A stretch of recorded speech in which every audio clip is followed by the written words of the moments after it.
오늘 주시는 하나님 말씀은 로마서 11장 1절과 2절 초반부 그리고 29절부터 32절까지 말씀입니다.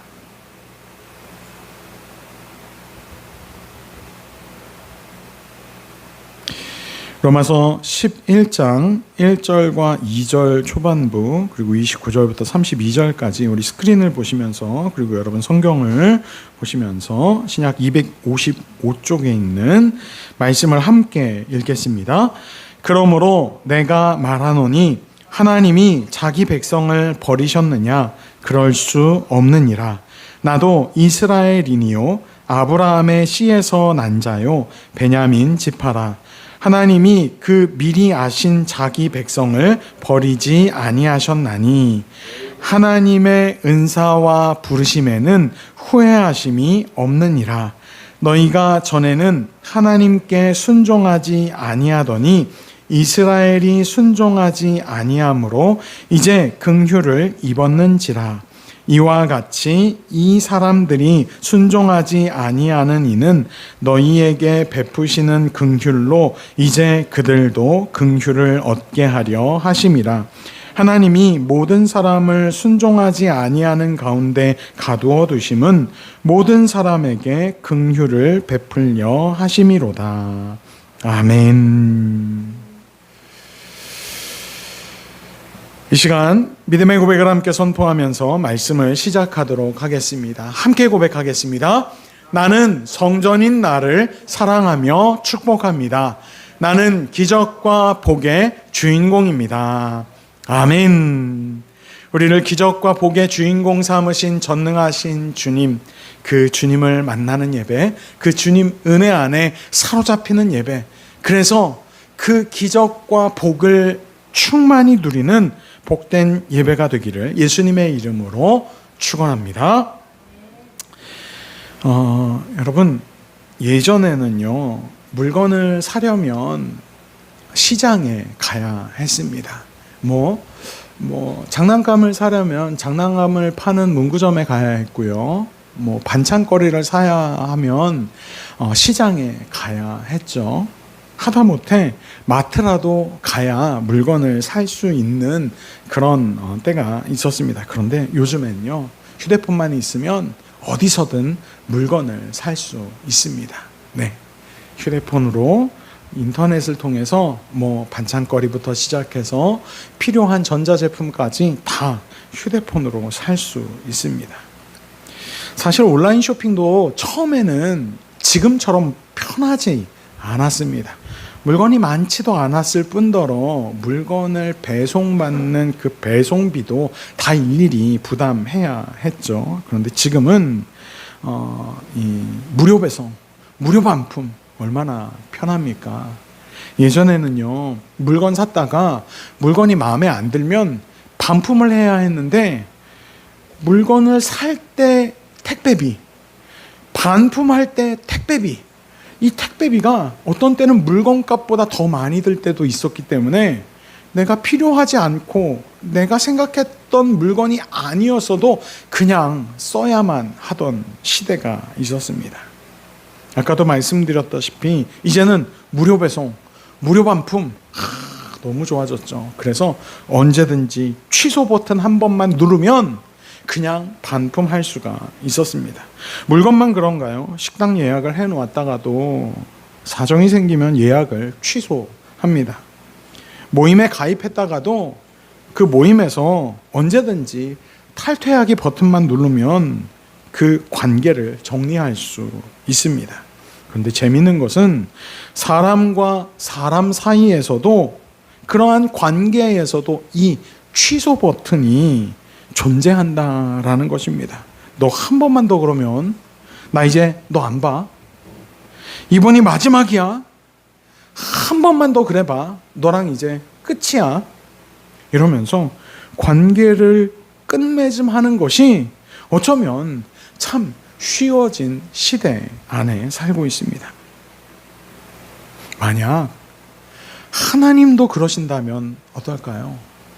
하나님이 우리의 문제와 우리의 불경건함과 우리의 연약함을 보시면서 너 자꾸 그러면 끝이야 라고 말씀하신다면 우리는 얼마나 조마조마한 인생을 살 수밖에 없을까요? 너무나 다행스러운 것은 하나님께서 우리와 맺으신 관계에는 사람이 아무리 찾으려고 해도 취소 버튼, 관계를 정리하는 탈퇴 버튼이 없다라는 것입니다.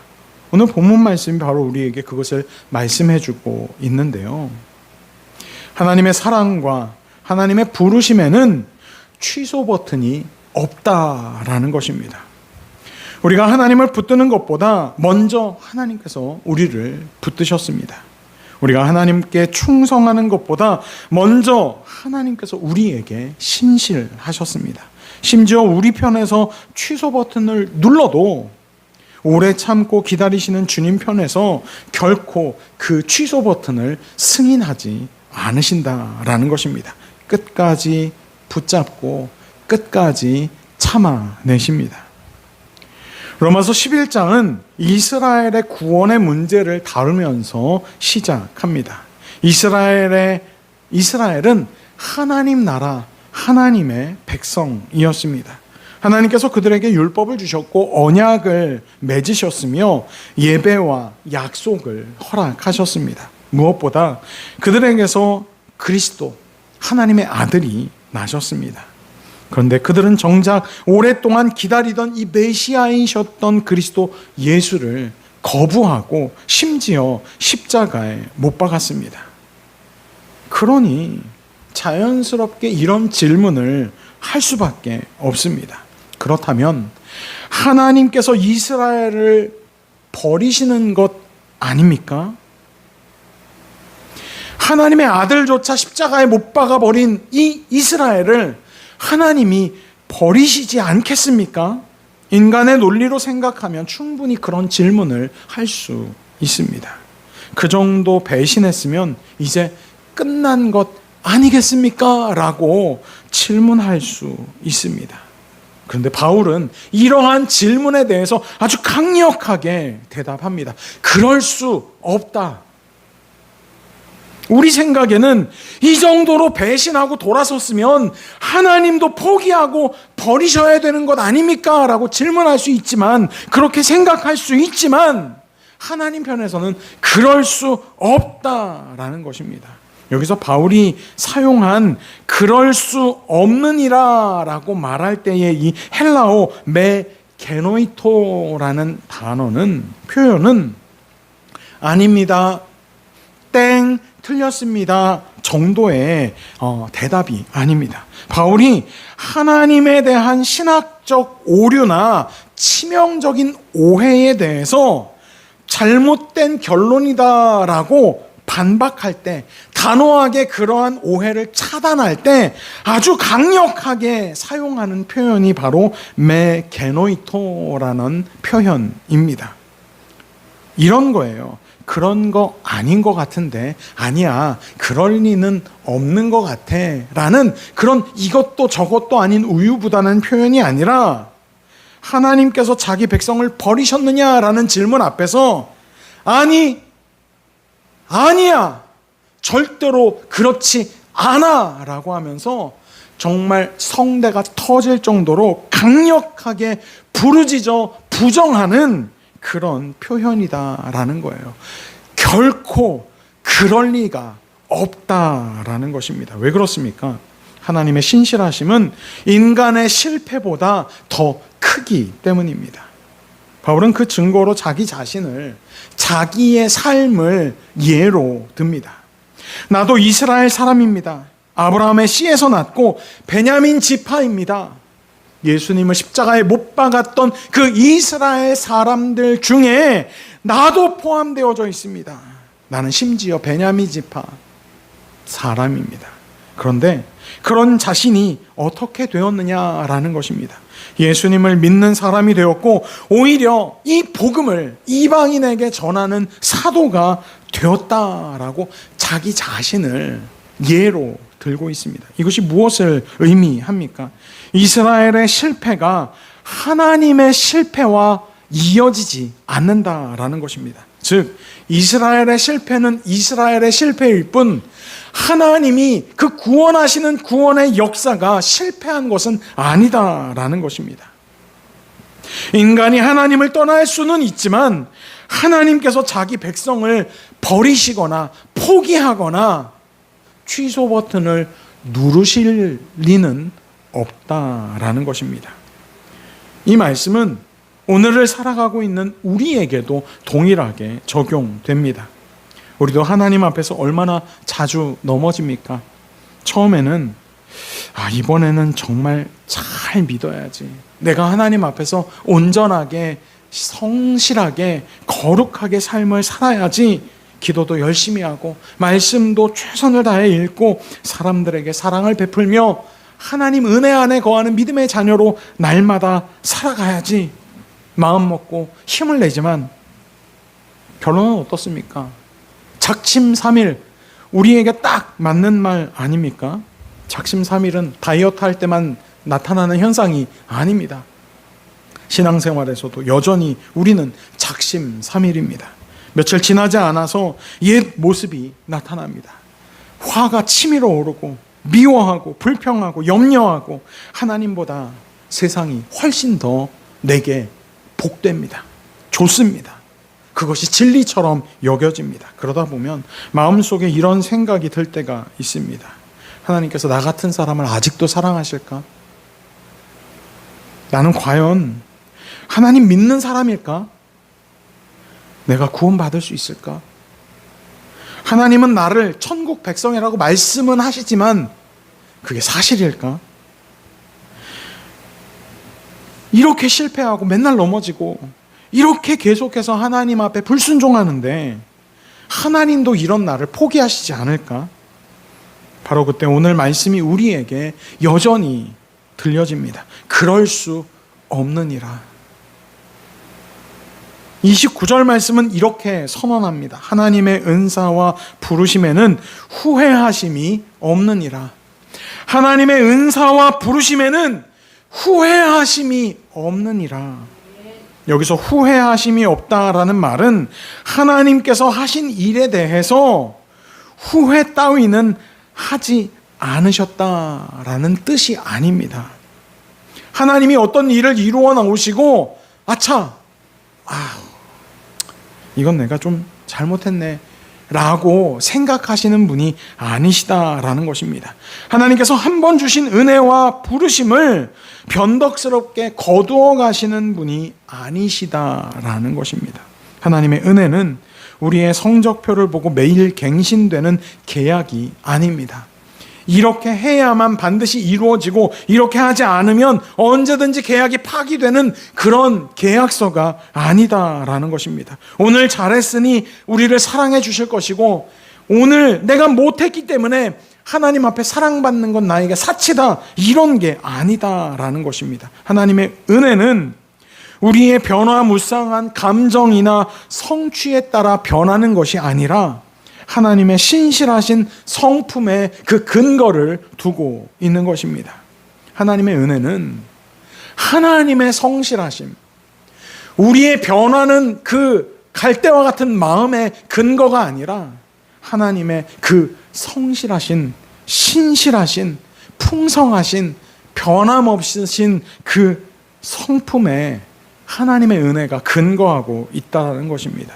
그 얘기는 무엇입니까? 내가 오늘 하나님 보시기에 아름답지 않아도 여전히 하나님은 나를 사랑하신다라는 것입니다. 물론 이것은 죄를 가볍게 여기라는 뜻이 아닙니다. 그래 하나님 나 사랑하시니까 이 정도는 괜찮지? 이러한 뜻이 아닙니다. 이렇게 시작하는 것이 전형적인 이 이단들의 그 말씀을 대하는 태도입니다. 나는 이미 구원받았으니까 오늘 죄 짓는 거 하나님 다 용서하시는데 뭐 괜찮지 라고 생각하는 착각. 하나님의 은혜를 받았으니 마음대로 살아도 된다라는 뜻이 결코 아닌 것입니다. 오히려 반대입니다. 하나님의 은혜가 내게 임했고 하나님의 사랑을 확인했으니 그 사랑 때문에 다시 하나님께로 전심으로 달려갈 수밖에 없는 것입니다. 이런 나를 사랑하시는데 내가 어떻게 이 죄의 삶에서 머물러 있을 수 있겠느냐라는 것입니다. 연애 초기를 생각해 보면 조금 이해할 수 있을 것 같습니다. 내가 사랑하는 사람이 내가 싫어하는 이 일 앞에서 슬퍼하고 낙심하는데, 그 슬퍼하고 낙심하는 그 사랑하는 사람, 나는 여전히 그 사랑하는 사람의 욕구를 완전히 채워주지 못하는데도 불구하고 그 사람이 나를 여전히 사랑하는데 까짓거 내가 여기에서 머물러 있으면 되겠느냐라는 마음 때문에 때로는 담배도 끊어내고 술도 끊어내고 욕하는 나의 이 더러운 입도 다 몰아내고 내가 사랑하는 사람이 원하고 바라고 소원하는 일을 위해 나의 욕심과 나의 버릇과 나의 욕구를 참아내는 삶. 하나님 앞에서 우리가 신랑 되신 아버지 하나님을 기쁘시게 해드리기 위해 때로는 우리 뜻대로 되지 않는 일 앞에서 좌절하고 절망하고 낙심하지만, 그럼에도 불구하고 나를 사랑하시는 하나님 앞에서 그것을 이겨내고 견뎌내고 참아내는 삶을 살아가는 것, 이게 바로 성도의 삶이라는 것입니다. 넘어졌을 때 도망가는 것이 아니라 회개하고 돌이키며 하나님 앞으로 다시 방향을 수정해 나아가는 것. 왜냐하면 하나님께서 나를 버리셨다고 생각하지 않기 때문입니다. 여전히 나를 사랑하시니, 여전히 나를 용서하시니, 그래 지금도 늦지 않았어 라고 방향을 수정해 갈 수 있는 것입니다. 어쩌면 우리는 신앙생활을 하면서 하나님과의 관계를 지나치게 내가 얼마나 잘하고 있는가로 판단할 때가 많다라는 것입니다.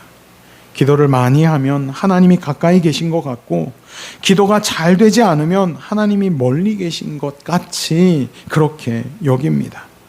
우리가 기도를 많이 하든 기도가 잘 되든 그와 반대로 기도를 많이 하지 못하고 기도가 집중해서 되지 않을 때도 하나님은 잘 될 때나 잘 되지 않을 때나 여전히 내 곁에서 함께 계시는 분이십니다. 선한 일을 많이 하면 하나님과 깊이 연결되어져 있는 것처럼 느끼고, 그렇지 않으면 하나님과 멀리 떨어져 있는 것처럼 느끼는 것은 내가 느끼는 것이지, 하나님 편에서는 그것과 관계없이 여전히 내 곁에 친밀하게 가까이 계시다라는 것입니다. 우리의 느낌이 하나님의 약속보다 더 클 수 없는 것입니다. 여전히 하나님은 그 위대하신 능력과 사랑으로 내 곁에서 내 기도에, 내 스쳐 지나가는 듯이 고백하는 여러 고백들 가운데 여전히 함께 하신다라는 것입니다. 우리가 하나님을 붙들고 있는 힘보다 더 중요한 것은 하나님이 우리를 붙들고 계신 힘이라는 것입니다. 나는 연약하고 힘이 없어서 하나님의 손을 놓쳐도 걱정하지 않아도 됩니다. 왜냐하면 하나님은 나의 힘보다 더 큰 힘으로 내 손을 여전히 붙잡고 계시기 때문입니다. 우리의 믿음이 강해서 오늘날까지, 지금까지 온 것이 아니라 우리의 믿음이 약할 때도 붙드시는 하나님 때문에 오늘 여기에서 예배하며 하나님을 영화롭게 할 수 있는 것입니다. 그렇다면 하나님께서는 왜 인간의 불순종을 그냥 내버려 두지 않으시고 오히려 그것을 통해 긍휼의 길을 열어 가실까요? 30절부터 시작되어지는 놀라운 하나님의 섭리의 말씀을 보면 알 수 있습니다. 이방인들은 과거에 하나님께 불순종했습니다. 그런데 이스라엘의 불순종을 통해서 복음이 이방인에게 전해지게 되었고, 이방인들이 하나님의 긍휼을 입게 된 것입니다. 즉 하나님의 자녀들이 불순종한 것 때문에 오히려 이방인들이 그 구원의 길로 들어설 수 있는 은혜가 시작된 것입니다. 그리고 이방인에게 임한 하나님의 은혜를 통해서 불순종했던 이스라엘 하나님 자녀들이 깨닫고 하나님께로 돌아오는 역사가, 긍휼의 길이 열려지게 된 것입니다. 바울은 여기에서 하나님의 구원 역사를 인간의 계산으로 설명하지 않습니다. 오히려 모든 사람이 불순종 가운데 있음을 만천하에 드러내고 있습니다. 그리고 그 목적은 인간을 절망시키는 데 있지 않다라는 것입니다. 32절에 보니 이는 모든 사람에게 긍휼을 베풀려 하심이라. 이게 하나님의 목적인 것입니다. 하나님께서 우리를 구원하시는 이유는 우리가 구원받을 만한 사람이기 때문이 아닙니다. 유대인이든 이방인이든 도덕적으로 괜찮아 보이는 사람이든 그렇지 않은 사람이든 모든 사람은 하나님의 긍휼이 필요한 죄인입니다. 그리고 그 긍휼이 역사 가운데 가장 분명하게 나타난 사건이 바로 예수님의 십자가 사건입니다. 하나님께서 인간의 실패를 넘어 긍휼을 베푸신다는 말씀은 단순히 추상적인 위로가 아닙니다. 하나님께서 우리의 죄를 대충 덮어주신 것이 아니라 죄값을 예수 그리스도께서 십자가에서 완전히 담당하셨기 때문입니다. 우리가 받아야 할 심판을 예수님이 대신 받으셨고 우리가 받을 수 없었던 의를 그리스도 안에서 우리에게 선물로 주셨습니다. 그러므로 하나님께서 나를 버리시면 어떡하지? 라는 질문 앞에서 우리는 우리의 감정을 바라보아서는 안 됩니다. 우리의 감정을 바라볼 때는 당연히 하나님 앞에 버림받아 마땅합니다. 그러나 십자가를 바라보면 우리는 우리의 연약함을 뛰어넘어 역사하시는 그 거룩하신 예수 그리스도의 긍휼의 은혜와 사랑의 은혜와 구원의 은혜 앞에서 담대히 나는 하나님의 자녀야. 그럼에도 불구하고 나는 하나님의 자녀야 라고 외칠 수 있는 것입니다. 십자가는 하나님께서 죄인인 우리를 얼마나 사랑하시는지를 보여주는 가장 확실한 증거이기 때문입니다. 그래서 우리는 실패할 수 있습니다. 그러나 그리스도의 십자가는 결코 실패하지 않습니다. 우리의 마음은 흔들릴 수 있습니다. 그러나 하나님의 약속은 결코 흔들리지 않습니다.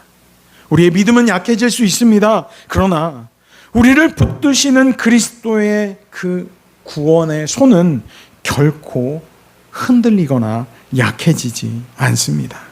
그래서 성도의 소망은 나는 앞으로 절대 넘어지지 않을 거야가 아닙니다.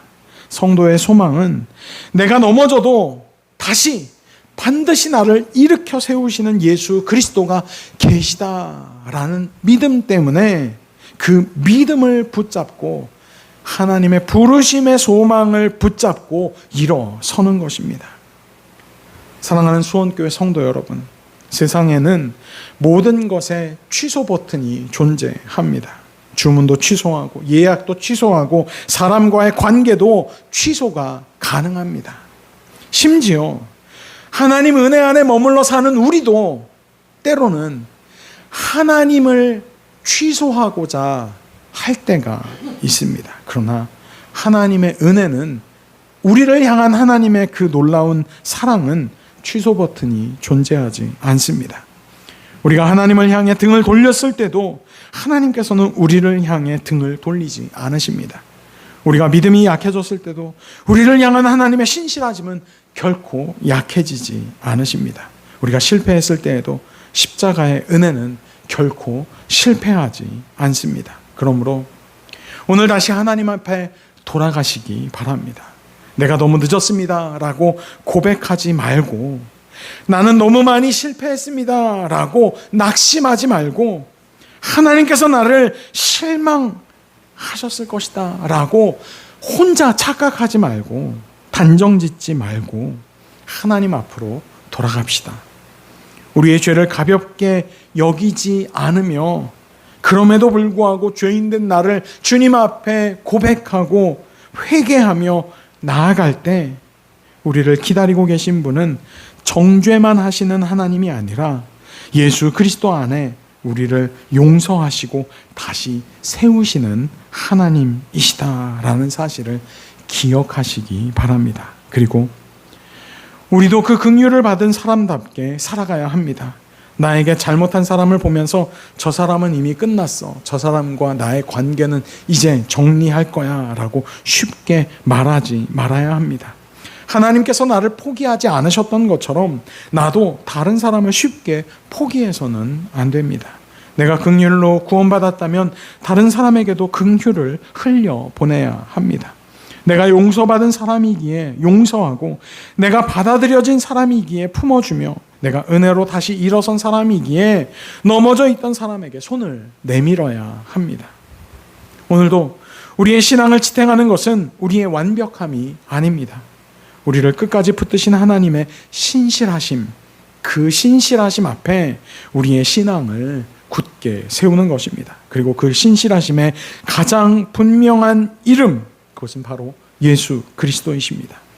여전히 우리 마음에 호소하시는 하나님의 그 강력한 호소의 메시지를 들으시기 바랍니다. 결코 그럴 수 없느니라. 하나님께서 우리를 향해 베푸신 은혜와 그 부르심에는 후회하심이 없습니다. 우리가 붙드는 손보다 우리를 붙드시는 손이 더 강합니다. 우리의 실패보다 하나님의 은혜가 더 크고, 우리의 불순종보다 하나님의 긍휼이 더 깊습니다. 그러므로 오늘 다시 일어나 예수 그리스도를 바라보십시오. 우리를 위해 죽으시고 다시 살아나신 그 그리스도 예수 안에서 하나님의 사랑은 이미 확증되었습니다. 그 사랑은 결코 취소되지 않습니다. 그 은혜는 결코 철회되지 않습니다. 그 부르심은 헛되지 않습니다. 우리의 삶이 주님이 부르시는 그 마지막 날까지 하나님의 손 안에 있음을 날마다 믿고, 하나님 은혜 안에 머물러 하나님과 함께 매일의 삶을 한 걸음 한 걸음 걸어가는 복된 성도의 삶이 되기를 예수님의 이름으로 축원합니다. 이 시간 마지막 믿음의 고백을 함께 나누며 말씀을 마치도록 하겠습니다. 함께 고백하겠습니다. 하나님의 말씀은 나의 생명입니다. 하나님의 말씀은 나의 능력입니다. 아멘. 기도하겠습니다.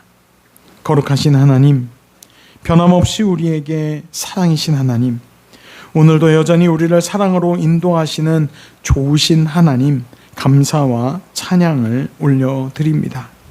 우리의 연약함과 반복되는 실패에도 불구하고 우리를 버리지 아니하시고 끝까지 붙들어 주시니 감사드립니다.